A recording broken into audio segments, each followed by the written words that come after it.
we preserve your time. Again, really excited that y'all joined us this morning. We want to foster an environment that allows us to learn from each other and build relationship. One of the things that I've noticed is that as comms directors and comms professionals, we don't have an environment that fosters that type of relationship building. If so, I'm not a part of it or I haven't seen it. So we really thought, let's do something that allows us to share best practices, open up dialogue, build relationships, and learn from one another and, grow as comms professionals throughout state government. So this session is our first one in our Elevating Enterprise Comms series where we want to discuss building a team. What does it look like for you to build a solid communications team for your agency and the work you're doing? And this is, again, meant to be conversational. This is discussion based. I do have a few slides, but this is not meant to be a one-sided conversation. So I encourage y'all use the raise hand feature. There are some discussion prompts throughout the presentation as well, so that we can talk about what it looks like for all of us to be doing this work and we can learn again from each other. So really excited that y'all have joined us. So some of the overview here that seems pretty paramount for any communications team. And forgive me, y'all, my presentation's on this other screen. So if I'm looking over there, that's why. But so much of what we do is universal. When we think about communications work, we are really trying to achieve several goals. And these are just some of those high level goals. Obviously, there's always more and there's nuances to this and layers. But we want to essentially be communicating out our work and resources. As public servants, we have a need to serve. That's what public service is. We are here in state government to serve Washingtonians. And that means we need to make sure that they are aware of the resources coming out of our agencies through our offices that can benefit them. And so not only sharing our work, but also sharing resources becomes pretty paramount in the work that we do on comms teams.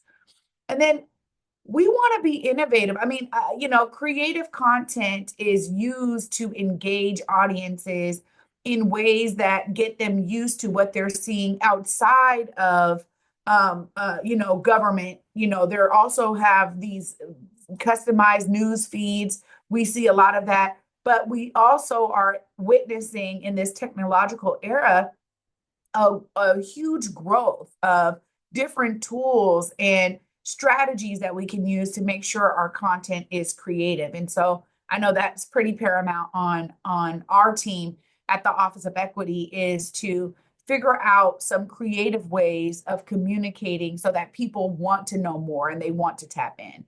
And then ensuring that we have direct access to government information. When we think of what we do, essentially, we want people to be aware because, again, we're serving them. And so this information becomes important as people are needing specific resources and tools to enhance their lives. We in state government provide a wide range of services. And so getting Washingtonians to understand that is very key to our work. So these are just some top level kind of overview of goals that you may all also have on your teams. And again, these can be customized and you can figure out what are those pillars of our work. And building your team becomes really essential so that everyone on your team understands those overarching goals. So for us on the Office of Equity, we have several roles on our team that really help us establish a firm strategy and approach, and then execute all of that so that we are doing the work of those kind of overview goals I mentioned. We have creatives who work on not only, of course, copy and graphics and video editing and social media posting, but they also build out specific strategies and tools that our internal staff can also use when they are wanting to promote and amplify and communicate about the work that they're doing. So our creatives not only are, frontline building out a lot of our content, they're also working internally to make sure that our team members understand how to utilize these tools for their benefit and for the work they're doing. For instance, having certain templates really is key. When we think about what does it look like for our branding and our guidelines to be accessible for all of our team members, all of our staff, that's also some work that our creatives do, and they do a great job. And we're building a lot of those. We're kind of building out our template library right now, so that's exciting.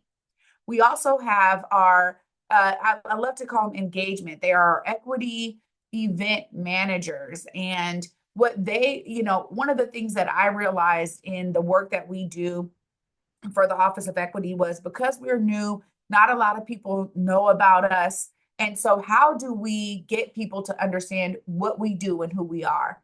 Part of that strategy meant that we needed to be on the ground as much as we could in communities, communicating about our work, engaging with everyday Washingtonians so that they understood what the Office of Equity was built to do and how we're doing what we were built to do. And so we wanted to have some specialists on our team who could really help us manage what that was going to look like. And of course, now with the budget, we're adjusting. So we wanted to create this online environment where we can constantly be bringing information to the enterprise and eventually really engaging community in a way that allows them to tap into some of these virtual sessions. So our engagement became really huge for us as we thought about how do we, when we talk about communicating our work, everybody isn't online, right? We also have to be mindful of that. So while we want to have robust strategies for social media and our newsletters and all of that, what else can we be doing to really connect directly with Washingtonians? And an on-the-ground game became very clear to me early on that we were going to need to incorporate some additional events that brought community into our work and that also took us to the environments where community already is. So that engagement is really a high value part of our team. And then we understood, like, as equitable approaches are something that might be newer. It is, it was kind of a buzzword. We understand, like, this DEI environment. We also understand the need for our content to be accessible to everyone. And so I'm grateful that we have a accessibility specialist on our team who deals with the digital side of accessibility, making sure that all of our content is accessible, that our templates are accessible, that our branding is accessible. And it's been such a huge help for all of us because not only are they ensuring that our digital content is accessible, but all of our materials when we're out at events, when we're tabling, when we're hosting events, that all of our printed materials and things of that nature are also accessible.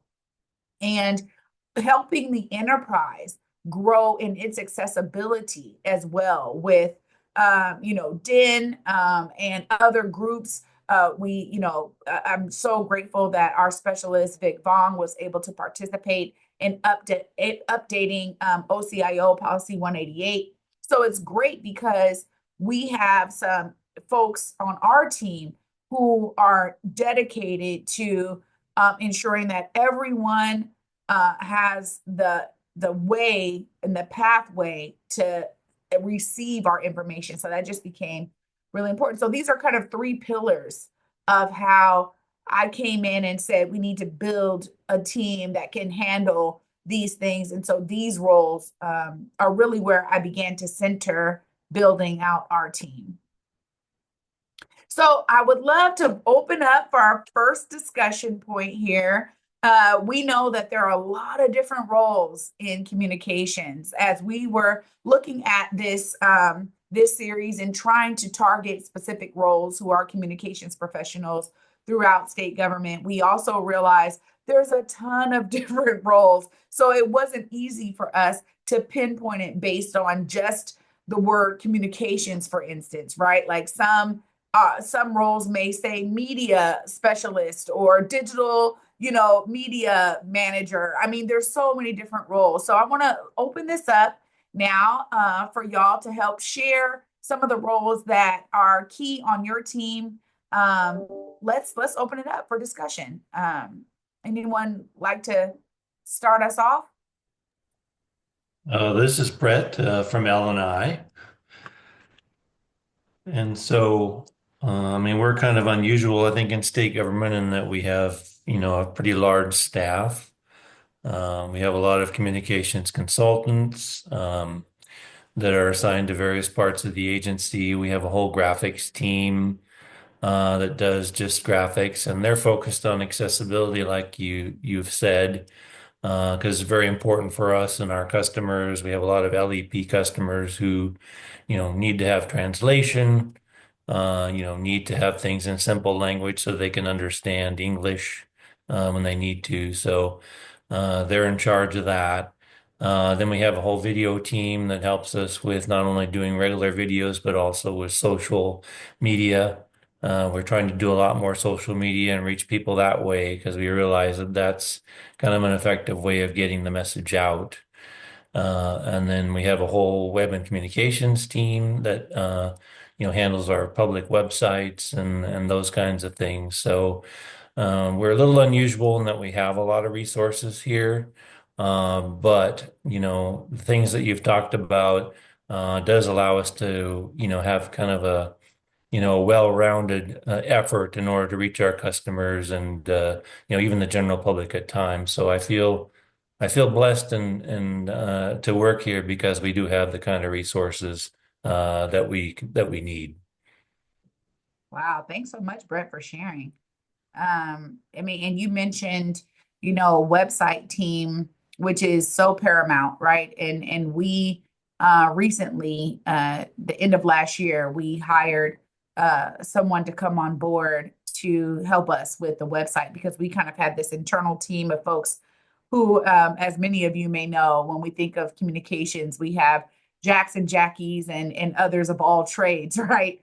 And so they can do multiple things, but we started to really need a focus on website management. So thanks so much, Brett, for sharing. Lots of resources over there. Glad to hear it.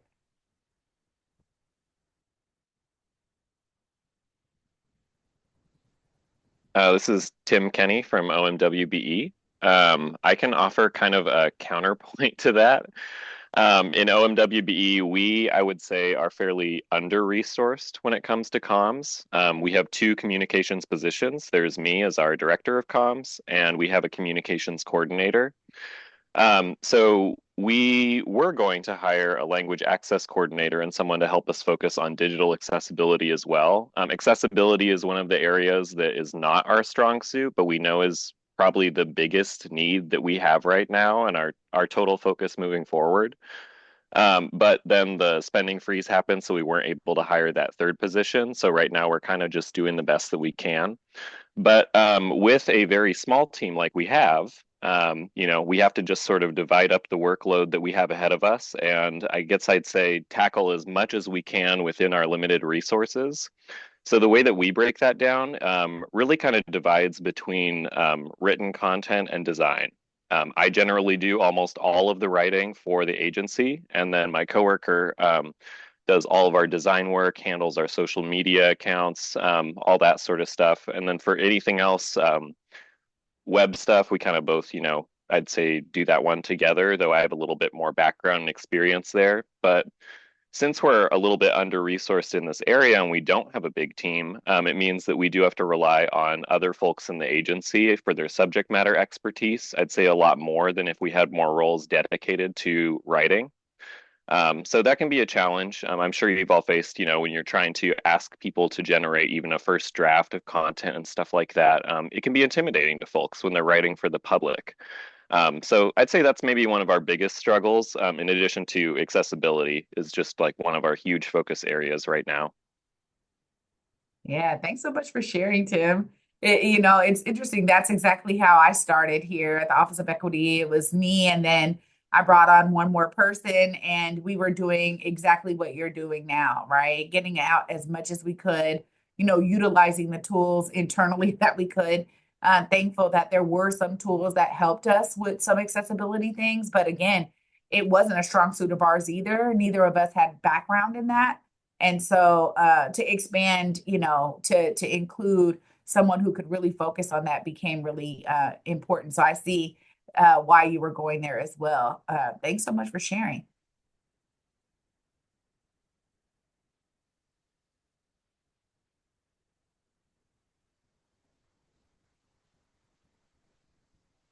Hey, Trey, we had a couple people join a little bit late. You might want to explain the discussion we're having right now. Yeah, so right now I broke down kind of how we started to build out our communications team. We're just discussing what roles you have on your team. How are y'all getting work done? What roles became important for you all to have on your communications teams? Anyone else like to share? Good morning. This is Amy Kozlowski with DCYF, Department of Children, Youth, and Families. Like others, we have internal and external comms and comms consultants that represent different divisions within the agency. And we have a creative services department that focuses on graphics and video. And we have there's a very small web team who's overwhelmed by the accessibility requirements at this point. And actually overall, kind of the ongoing theme that I'm hearing this morning is that accessibility is a challenge, especially, in larger agencies that have content created by several different sources, and just conveying the importance of accessibility. I think we're almost over that hurdle. Most people understand the importance of it, but it's now the how to.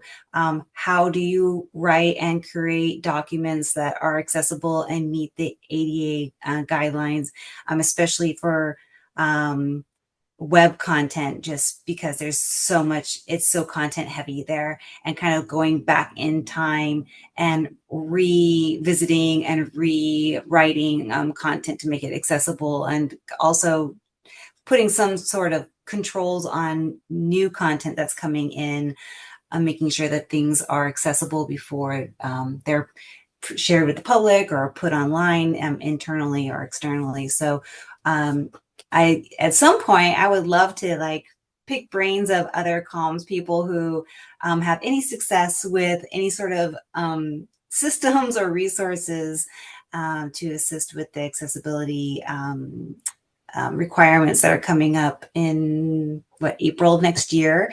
The federal requirements. Our team is kind of scrambling on figuring out the logistics of that. So, but that's it for DCYF. Thanks so much for sharing, Amy. And this is exactly why it had to be a part of this series this year.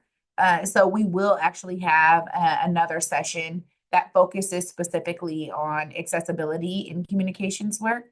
I think we're all understanding the importance of that right now, and the need for us to have, expertise almost, right? Because even with the tools, there's some things that are missing. There's still some gaps. And so I'm really grateful that our digital communication accessibility coordinator, Vic Vong, will be leading that session to really guide y'all through some of the things that we've been doing in the Office of Equity. And I can tell you, it started, one of the first projects that Vic was on was like, hey, we need accessibility guidelines, right, for the office. And so we want to be able to share that resource with you all. Thanks so much, Amy. Anyone else before we move on? Great discussion, everyone. Great sharing. All right. So for our team, we do have some structure that allows us to do what we do, right? And so we had to develop opportunities for us to tap in with each other at the beginning of the week. And that is our team huddle on Mondays. We have these different activities that help us do the work and stay collaborative. So our team huddle allows us to go over major priorities for the week. I'm able to share any updates that came from the leadership team and our executive team from the week prior, anything that involves us and our work, like new projects, upcoming work that we want to just be mindful of, shifts or changes in existing projects, and things of that nature. One of the things that I really appreciate about the huddle is we start off by just checking in. And I realize that when we're building our teams, we want to have the, the balance of work and also this kind of opportunity to build relationship. And I came from, nonprofit and community sector before being here at the state. And so it was paramount for me to build a team that could work well together, where we could have great kind of conflict management and communication style that allows us to truly be building relationship. Because a part of the effectiveness of efficient teams is trust. And in order to build that, we got to get to know who each other are. So we start our huddles off with, check-ins from our weekend, folks being able to share what they were able to do or how they were able to connect with family or things of that nature. And so it's great to be able to hear all of the stories coming from our team members and learning more about them throughout our team huddle. It also, is important that we have role alignment. So one of the things that we understand on our team is, how do all of these roles work together?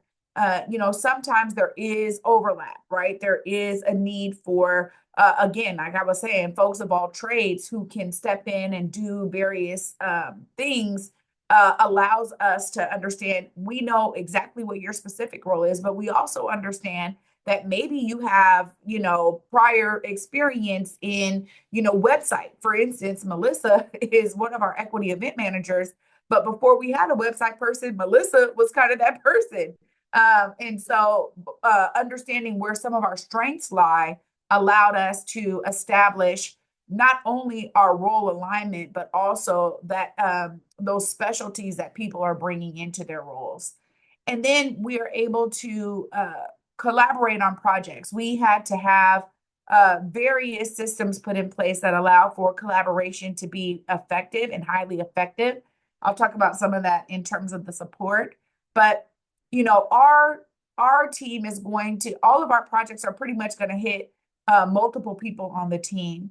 And when we talk about creative, website, accessibility, it's got to hit all of those areas. And so how can we ensure that we had a seamless process that allow us to engage in those specific projects and elevate our collaboration style? So we started to figure out, okay, with our structure, how we build out our projects became essential to allowing us to really engage in collaboration in a way that, amplified everyone's specialty and expertise.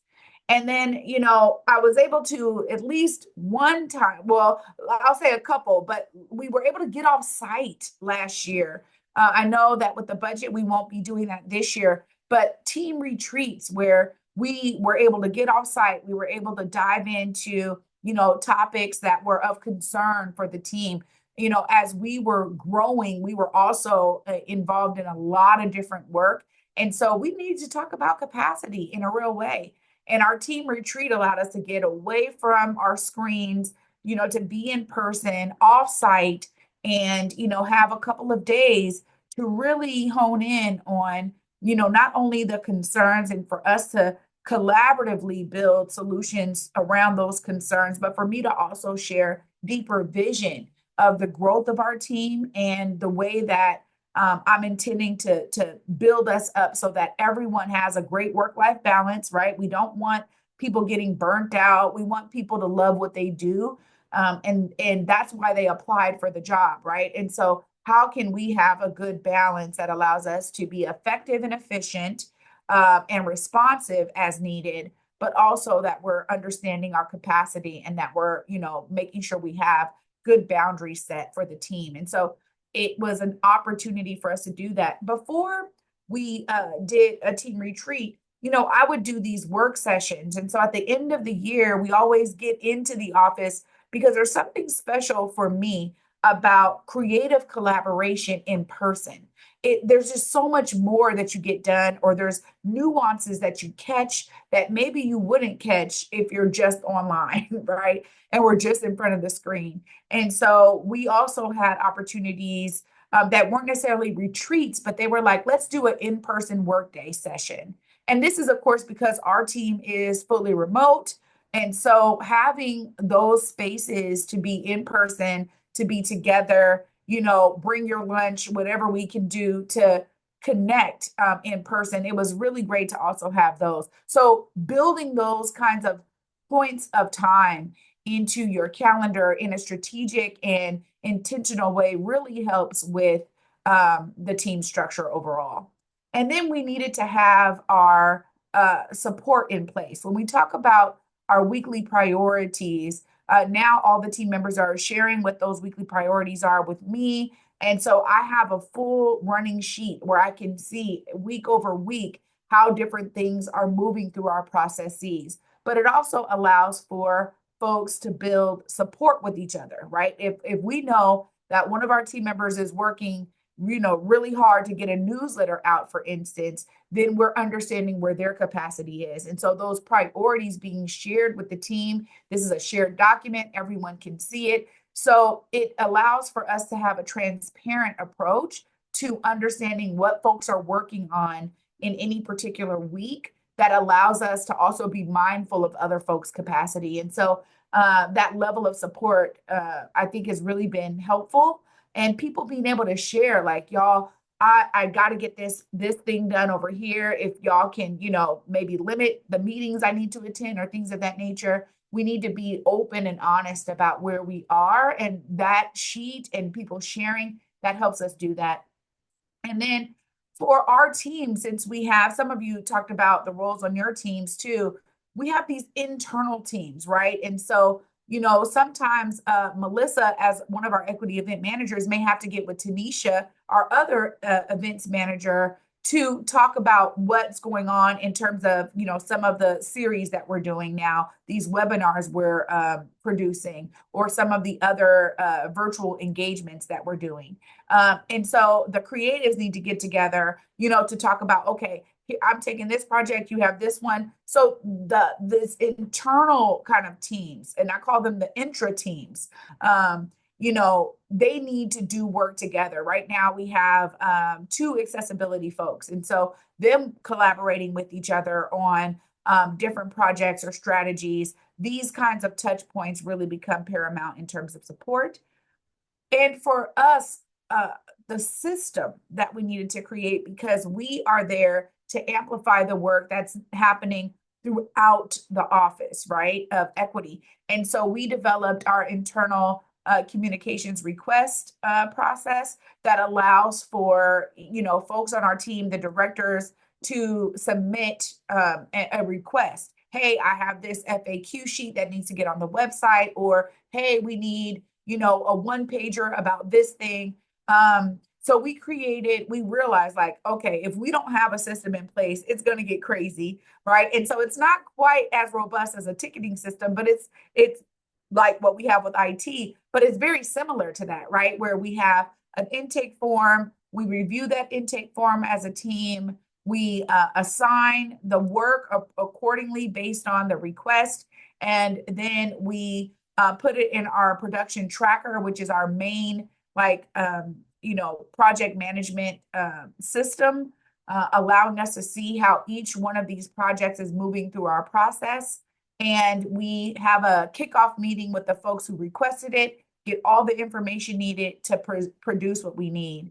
And we're going to be revamping that a little bit, because I also realize that sometimes in comms, we have the need to be responsive now, right? And we all know this. Like, there are some things that are like, it's an urgent message, it needs to go up today. We need to produce a social media post right now, drop everything, and we got to do this. that is a part of the environment that we're all a part of when it comes to communications work. And we have to be fluid and flexible, as I love to say, to allow for those opportunities to come in. And sometimes things need to get prioritized because of the sense of urgency. And so it may not go through our full-on process. It may be I hear from the director, okay, I pull the right team together to make it happen, and we do it quickly. And so we have to also understand that that's a way that we support the rest of the office, and we support that messaging going out in a timely fashion. So these are some of the activities and support that has been built into the team for the Office of Equity. Trey, we have a question in the chat. Yeah. Amy would like to know, can you share your request intake form with me? Yes, I can. What system do you use? I'm currently in the process of developing an intake system form for internal comms. Seeing what others are already doing would be great. So I didn't know if you wanted to talk on that. Yeah, thanks, Amy, for the question, and thanks, Melissa, for catching that. Yes, that's, you can see I'm opening it up for discussion here about the structure that works for your team. We use Smartsheet, Amy, and so Smartsheet has become, we actually have someone on the team, our innovation and performance director, who has a lot of experience with Smartsheet, and she really has allowed for us to build not only our intake form, but get them to speak to the actual Smartsheet system that we have, because each of the forms, it's just like almost like Google Forms or something, right? You have a form, and when someone submits the form, it goes into a spreadsheet.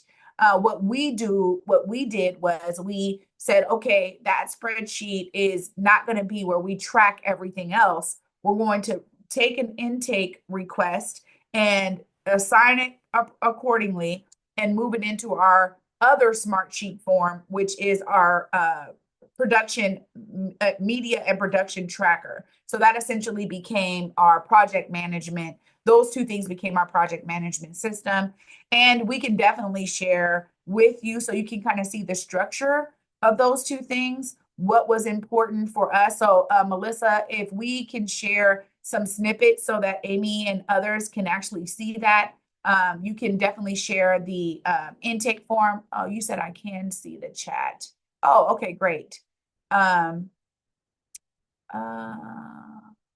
this is the form itself. It's not what we see on the back end. So like Trey was saying, people fill out the form, and then on the back end, it populates the data into Smartsheet, and then we have automation flow set up. So it assigns it to, like myself, if it's an event request, and then I get an email from Smartsheet. We meet as a group to discuss, and then we move that data into our production tracker. Yeah. And this is a system that we have had to refine, obviously, right? In the beginning, we learned from the different types of requests that were coming in, right? And so we had to then revamp some things and say, okay, we can't just accept ideas because they have to be approved, right, by the director of that bench within our team. And so now all of the directors are the ones that, their team members will bring them the idea, they'll work it out in terms of a project, and then they'll loop us in at the beginning of that project so that we can be a part of their project team once something has been approved. And so, and it could be, some simple things, but sometimes, like I said, I'll get a message from a director that says, hey, this has already been approved by our director, Director Matthews, and also our Deputy Director, Andrew Chin, and it needs to go out. And so sometimes it goes outside of that process. But thank you, Melissa, for sharing that. Do your requesters need Smartsheet account? Yeah, so I think it does. Melissa, all of our people have access to Smartsheet to be able to do this, but that's why we also, to answer your question, Hayden, we also said, let's limit this to the directors, but I think everyone on our team, we use Smartsheet quite often. So that's the case, right, Melissa? She's also our Smartsheet expert on our team. So you all should be able to access it. I believe we've done testing with surveys and forms that we've sent out to community organizations.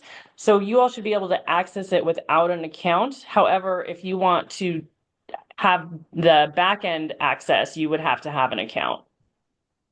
Yeah. So right now, and I see some of the questions here about folks needing to create an account in order to submit a smart sheet request. That isn't necessary. And so, yeah, getting Washingtonians or, customers. I see Alma and Stacia, you're both kind of asking similar questions here. But yeah, you can use Smartsheet as long as all of the folks on your team that would be accessing the data or the information have access to Smartsheet. You could use Smartsheet for an external purpose as well. Amy? Yeah, and rumor has it, and again, it's rumor through the grapevine. I'm not sure how accurate this is, but currently, Smartsheet allows you to do, basic functions for free. But I heard that that may change in the near future, that there will be some sort of charge. Right now, if you want to be like a power user, it's about $600 a year, I believe. But you don't have to be a power user to do basic functions. Developing forms might require you to have that license, but moving forward, I heard that even for basic functions, they may start charging a certain amount. I'm just not sure what that amount is. So, um, saying this just because I'd hate for people to like really invest in Smartsheet with a shoestring budget and not be able to afford it later down the line. So, some research into that might be smart before you dive in. Yeah, yeah. Thank you for sharing that, Amy, because things are changing rapidly. And we realized that, we had questions. We were like, is Smartsheet the right tool? We started implementing it and then realizing, okay, yes, it's working well for us, but there's a lot of different kind of project management systems that allow for you to do similar functions, right? With like an intake, getting the data and moving it through your system as needed. So, we don't have like for instance, coming from a nonprofit sector, we had Google Suite because it was like the easiest, maybe the most cost effective in the nonprofit sector. But here we use Microsoft products, and so then we were like, oh, what do we do here? So I think thank you for sharing that. We do have an enterprise smart sheet license. And it was again an investment that we saw was pretty necessary early on. So I can follow up with Kate McNabb, who is our kind of smart sheet liaison to see where that might land for us, right? If we need to reduce licenses or accounts or things of that nature to be, to be mindful of any budget that may come out of that. So thank you. Let's see. So it asked you to create an account. I think that's because I just checked the settings. It's because the settings for that particular form are required an account. I'll take that off and resend the link out. See if that helps. Okay, there we go. Thank y'all for sharing that so we can fix that. Hayden. Yeah, hey, Hayden Mackley with OFM. We're also kind of looking into creating a request form for communications for our customers, and something that we kind of talked a bit about internally is kind of the due date of something, or having the customer submit kind of when they need something by, and kind of how to deal with that, and whether that's really their due date, or if that's going to be flexible or not. But I see here what you've done is kind of priority level in terms of like director of priority, high, medium, and low, kind of within like a 24-hour response, 40-hour response, up to like a whole week. Can you speak a bit to like how you landed on that, and how well that works for kind of processing these requests?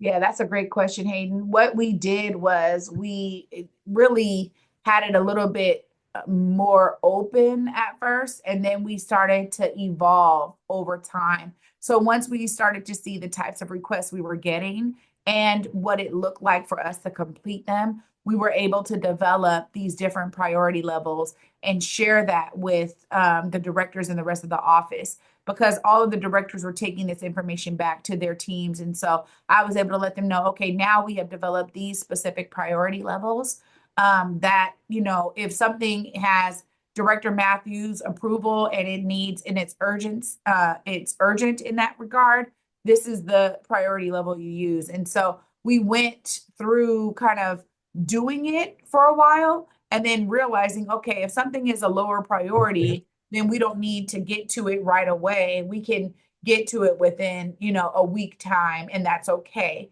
And it also was an evolution because when we first opened up this request form, it was available to all staff. And so what we ended up with was a bunch of ideas, right? Like staff were submitting different ideas for things that weren't known to their director or wasn't known to, it didn't go through like an approval process.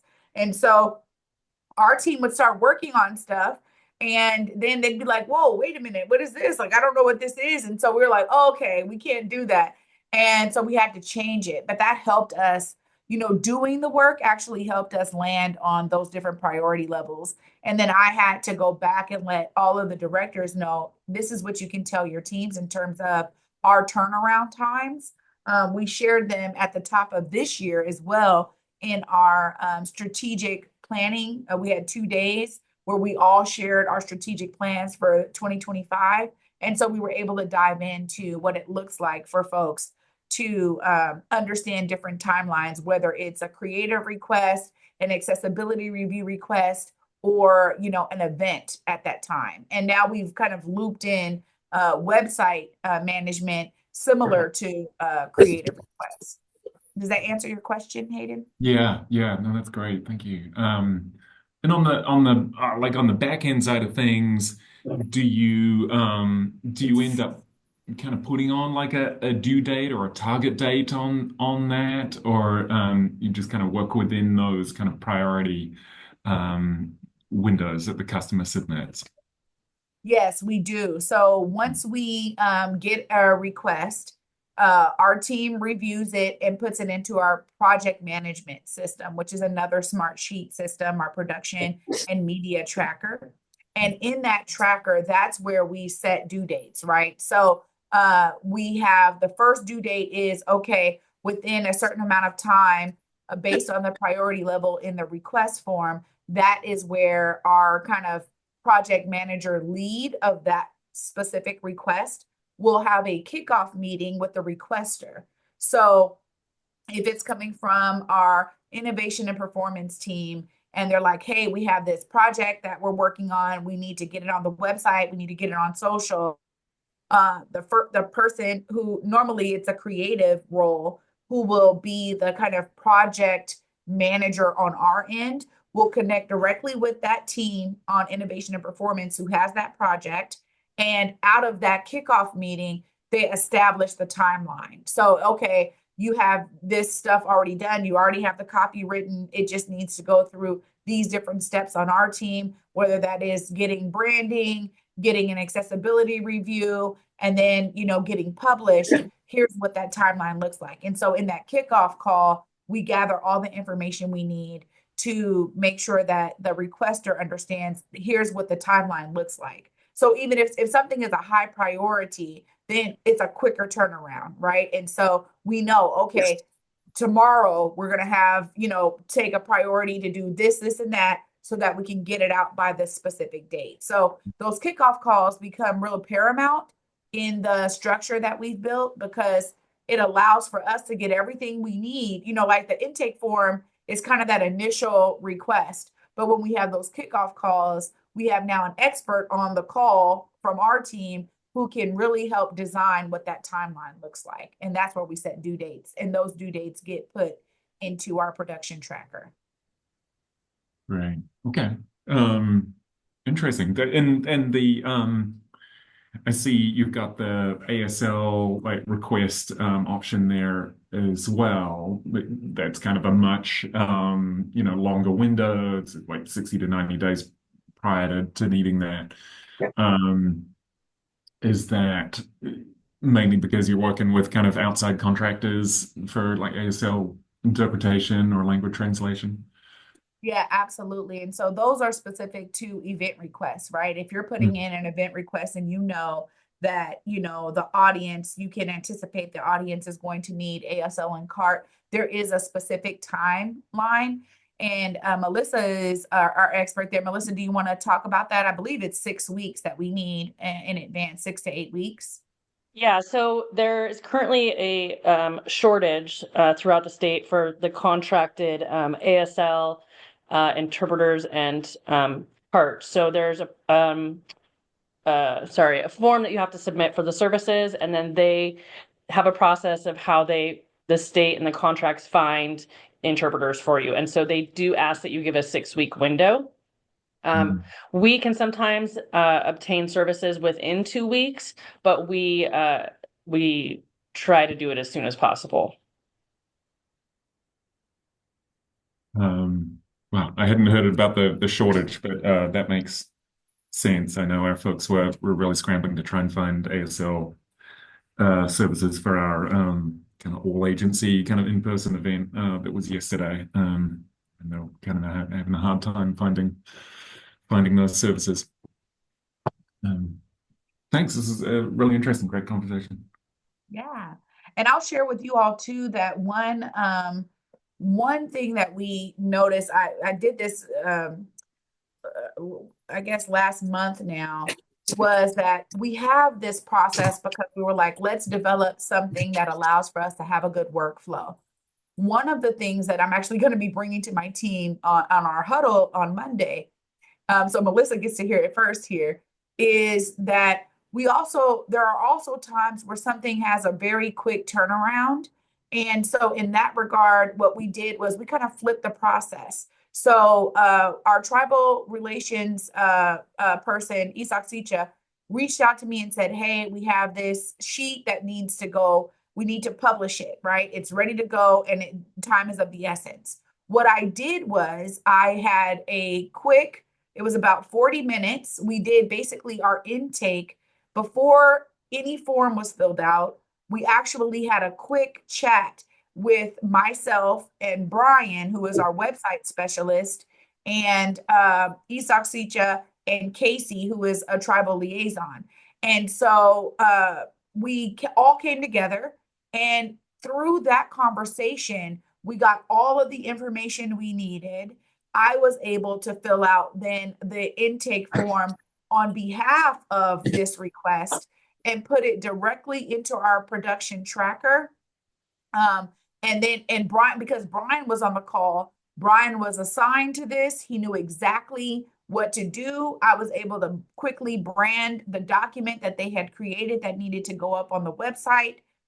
Brian was then able to work directly with our social media lead to get this FAQ sheet kind of put out there on social. So we flipped it. And so I just want to share that with you all too, that sometimes if something is a quicker turnaround, and somebody may not know exactly what they need, or they need multiple services, working in a quick 30-minute check-in. Okay, let us know what this is. What do you need? Okay, here's what we can do. And I was able to move it through the process quicker. I also want to share that part of the structure that I had to develop this year was a general comms plan for just about any project. Here are the different services that are available to you as staff members. And I was able to share that and build it out with the team. I kind of built it out and made sure that they said, yes, this is good to go. And then I shared it with all of our directors and our leadership, so that when they are thinking about comms, they understand, oh, okay, we have Gov Delivery, we have, videos that can go up on YouTube, we have, a newsletter announcement that can be made, we have social media on these platforms that we can do. So it made it very easy. Anytime any of our team members are going into these kickoff calls or having production or project calls, they can say, here is basically what's available to you. And we can always customize that based on the request. So that was another addition to our structure that we added this year.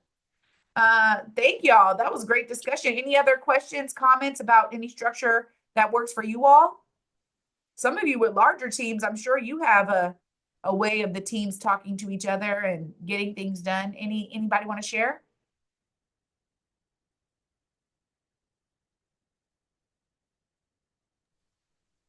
No, but I'm interested in seeing your what I call a media menu, essentially, like letting staff know what's available to them as far as resources, templates, or um, different media channels, or like if it's whether it's a flyer or social media, just kind of letting staff know what's available.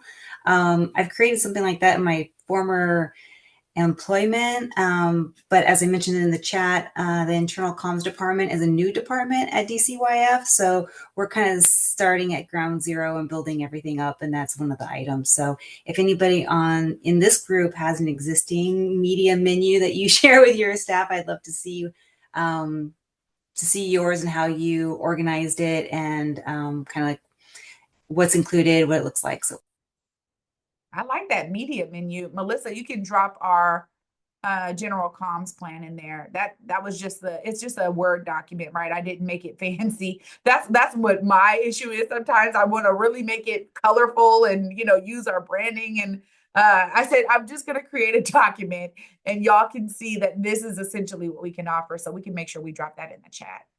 Are you talking about the one that we built out in Canva?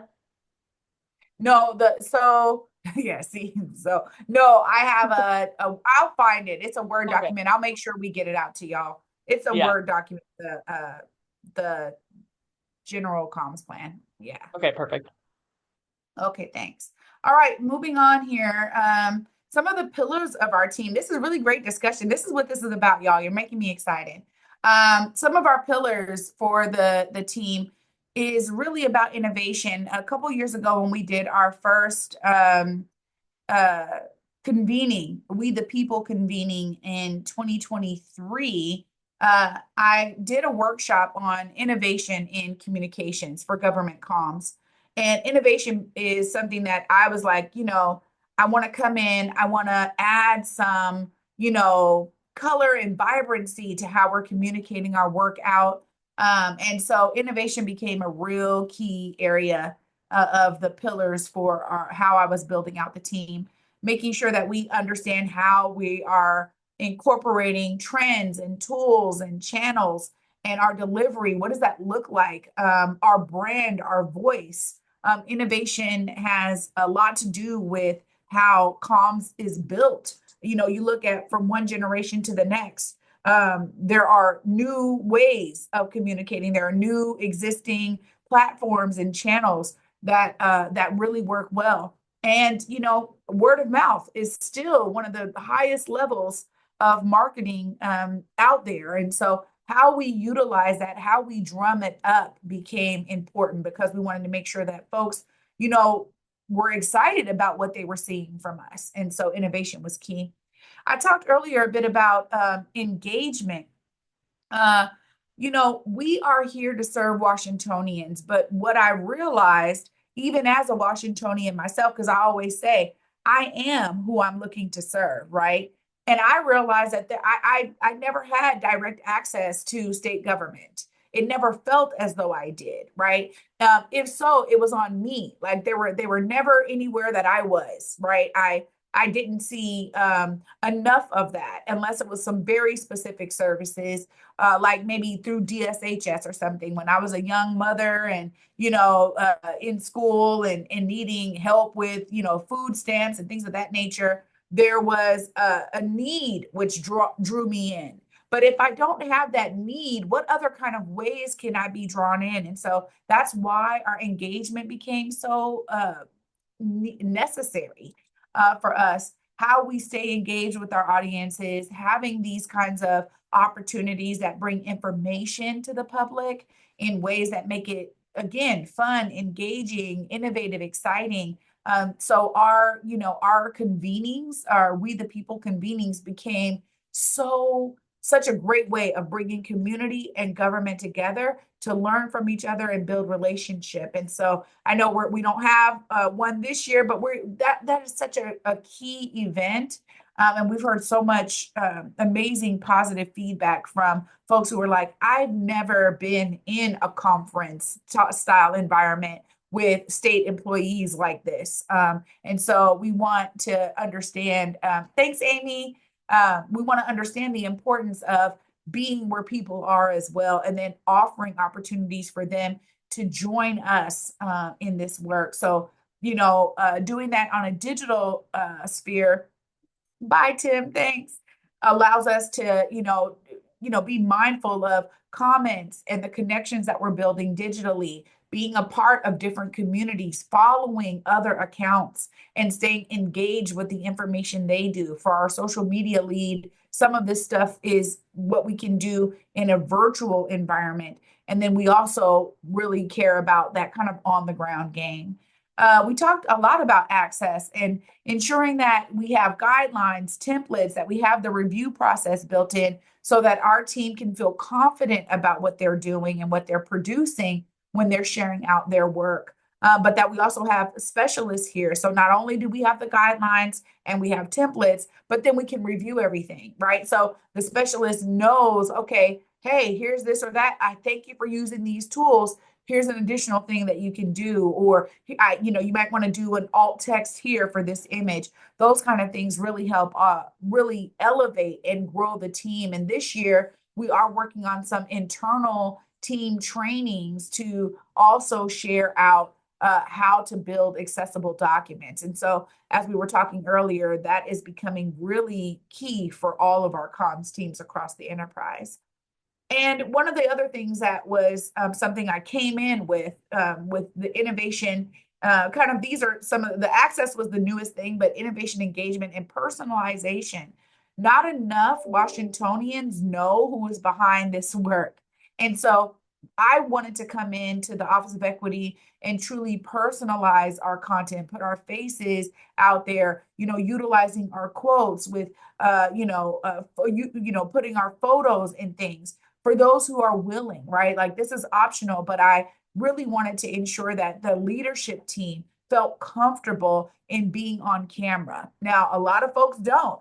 And they're like, oh, Trey, you're asking me to do this thing, you're making me do this thing. And it's like, yeah, because we need to personalize our content in a way that gets people to connect to the people behind the work.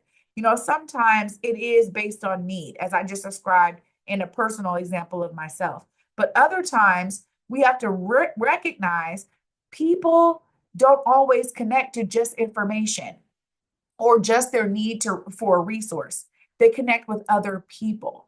And so we really need to personalize the content that we create so that we can invite people to connect directly with us.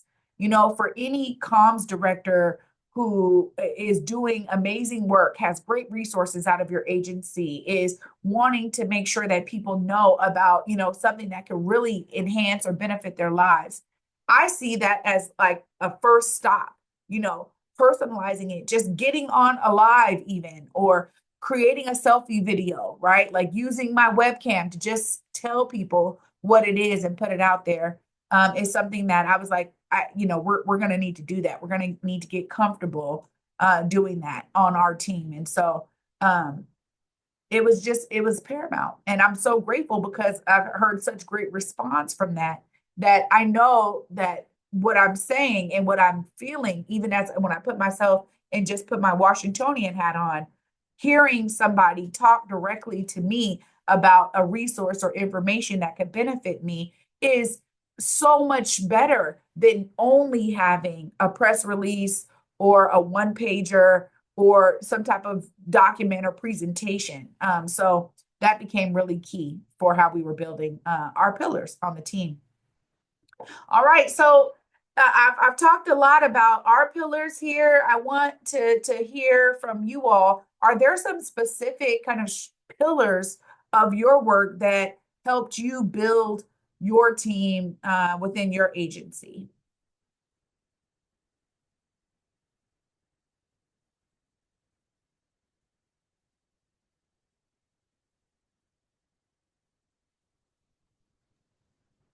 Well, this is Brett at L&I again. Just wanted to say, one of the really important pillars for us is accessibility. I mean, you talked about that a little bit, but for us, since a lot of the workers we're trying to protect here in Washington are from other countries, we have a lot of Spanish-speaking workers. So we really think about everything that we create, is translated into Spanish kind of as a default. I mean, even our public website, we have a mirror site that's in Spanish. So we have our main website in English, and then there's a mirror site in Spanish so that, workers can go there and find information about, the things they need to know and their rights and so forth, are in Spanish. And so whenever there's a product that we create, we always think about accessibility, whether it's closed captioning for those who are hearing impaired or for a language, or we just want to make it as easy as possible for, workers to really know what their rights are or know how to file a claim if they need to. That's our main business in L&I, obviously. So really accessibility is like number one. And then, how we do that, your creativity and innovation that you talked about, is, how can we have them see the message? So for us, it's really about, coming up with creative ways for them to receive the message or to see the message. And so those are kind of the main ones, for us. Yeah, thanks for sharing that, Brett. Absolutely. Making it fun and engaging. It's like when people come to L&I, it is need-based, right? And so understanding the audience that you're engaging with is so paramount to making sure that you have the right team members who understand that audience as well. Thank you for sharing that, Brett.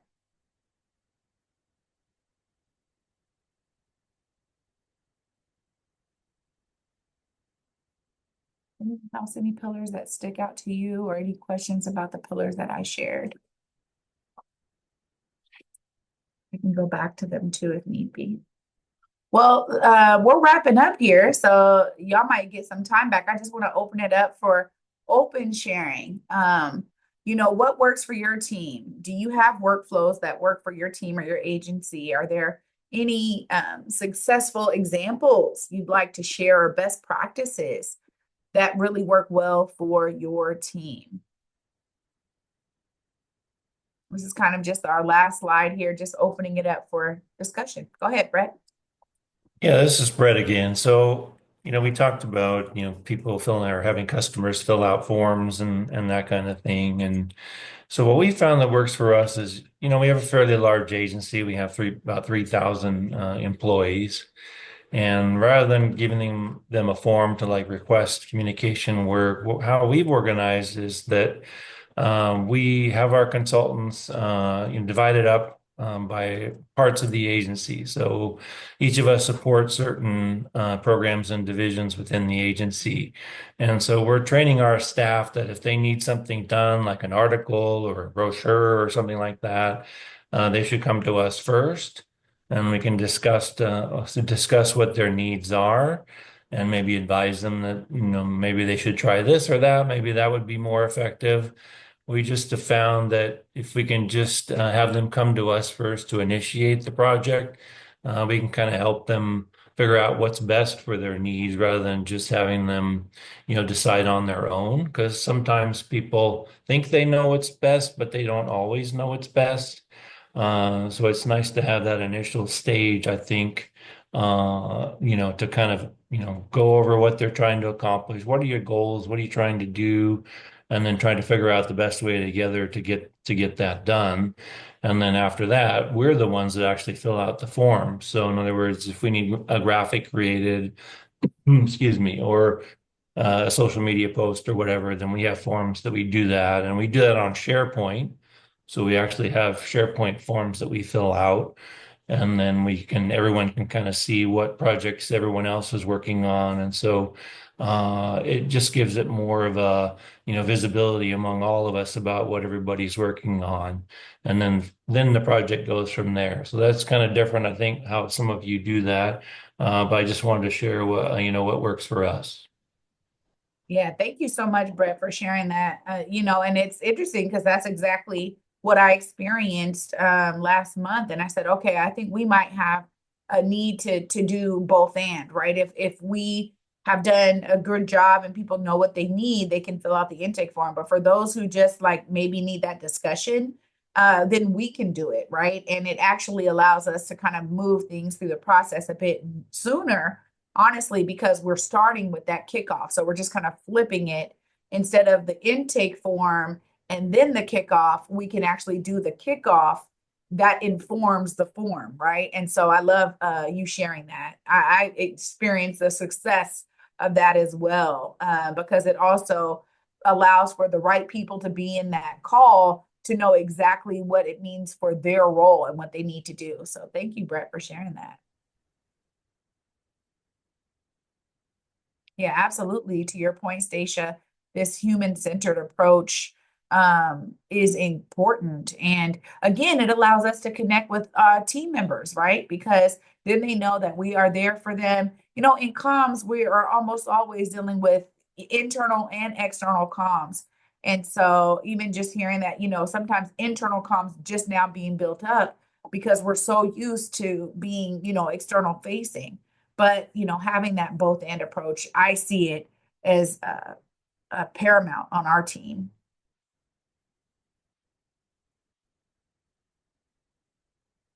Any questions, comments, additional sharing, anyone?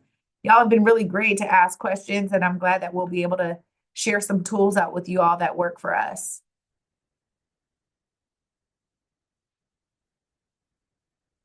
All right. Well, thanks again, everyone, for joining today. It was so great to be in space with you all. And this, again, is meant to be a collaborative space, discussion space, a way for us to also be building relationships with one another throughout the enterprise. And I'm so grateful to have all of y'all join on our first session.